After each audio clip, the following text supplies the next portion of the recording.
Welcome, friends. Hello, friends. We're delighted to see you. I was looking at the calendar and I realized that this week is both National Moon Day and the full moon, which is pretty cool. So, the National Moon Day is on July 20th. One of my earliest memories is watching the moon landing in 1969 on that little tiny black and white television screen when I was just a toddler. You were 3 years old. Yeah, 3 years old on my Yes. third birthday. Yeah. Yes, because it was the day that the first man was going to land on the moon. We were on a camping trip to North Carolina, and the mosquitoes and the flies were biting just terribly.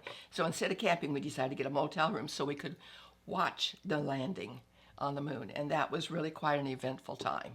Yeah, exciting time. It was. And, I think back to that, and I know something we discussed while we were watching that is how courageous these men had to be, Oh, wow. Yeah. to how brave they were to go to the moon because they didn't know if they would come back.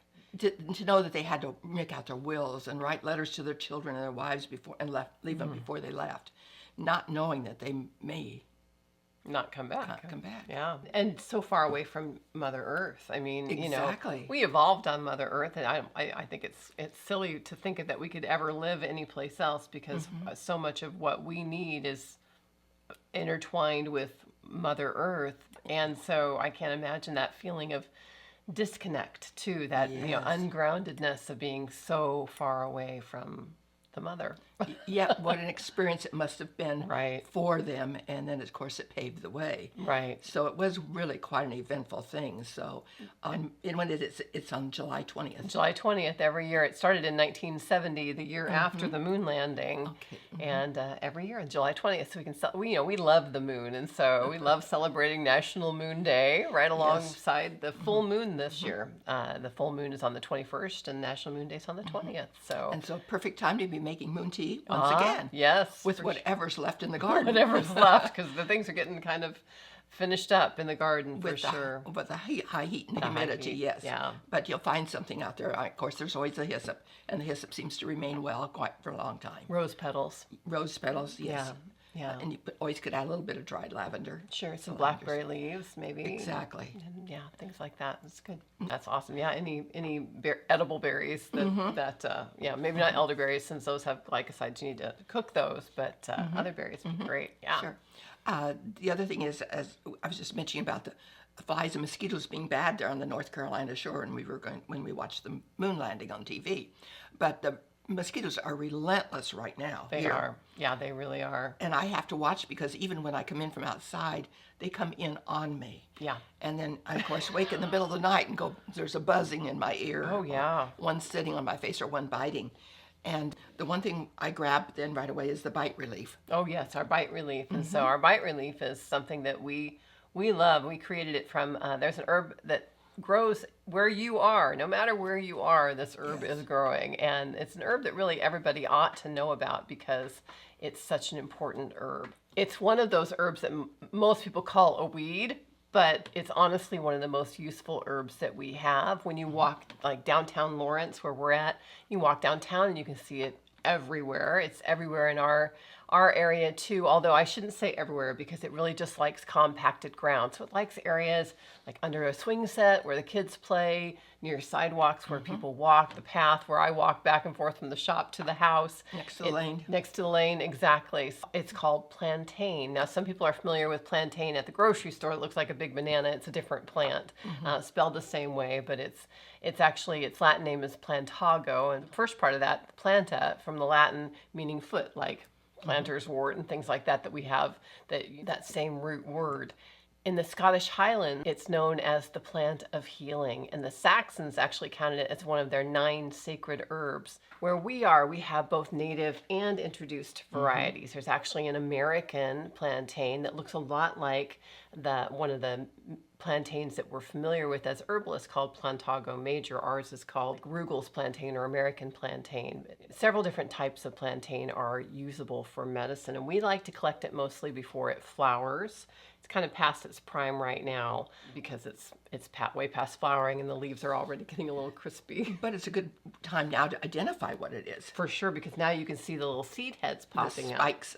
Makes it very identifiable. To me, it almost looks like a little miniature hosta plant. It does, yeah. Yes. Those leaves with Yes. the veins that go like hosta veins Yes, do in the yes. leaves. Yeah, it's an unusual leaf in that manner. It truly is. It has an affinity for the skin, for the respiratory system, for the blood, and it's cooling, softening, and moistening. And its constituents are anti-venom. It actually has a constituent in it that has been proven to be anti-venom, antibacterial, antimicrobial, anti-inflammatory. It's also astringent, expectorant, and mucilaginous. That means it's moistening. And it's also cellular regenerative because it has a constituent called allantoin, which is the same constituent that is credited for comfrey's healing properties, is also in plantain without the possible issues of being in comfrey, because plantain can be used both externally and internally. So we love it. It's definitely one of our top 5 herbs that we use. Topically, it can act as a drawing agent. It can actually draw out. So if we have a splinter or anything like that, we'll put like a plantain poultice on it. We do use it both on the skin and internally. As Mom said, we've got our bite relief, which is a roll-on of plantain tincture, which is wonderful for those mosquito bites, which inevitably happen, especially this time of year when we've had all the rains, where they've got little puddles where they're laying their eggs, Humidity. and the heat and humidity where they love to be out. The one thing is you need to probably reapply that every hour because it won't last all that time long, but it does give great relief. Yeah, we do love it. That anti-venom, antitoxin, and cellular healing properties really go really well together for that. Yes. We also use it in our healing salve, which we love and swear by. And of course, we have a lot of people here at the shop who come in just for our healing salve. They love our healing salve. And then we use it internally also in a couple of our teas, our urinary tract support tea and our healthy gut support tea. Both feature plantain, which is a great herb for helping to soothe both the urinary tract and the gut when you take it internally as a tea. We love our teas, of course. And so those are a couple of teas that we carry here too that we love to use plantain in. It's a wonderful plant that we don't have to plant. Right, exactly. It's everywhere. It is. And even though people call it a weed, it is very much a healing plant. It's just one of those things that we're always thankful to see. And we thank it also. We do, for sure. It is wonderful. I will share something from my stitching journal. And of course, I'm still doing the 52-week challenge. Every week is something different that we're working on.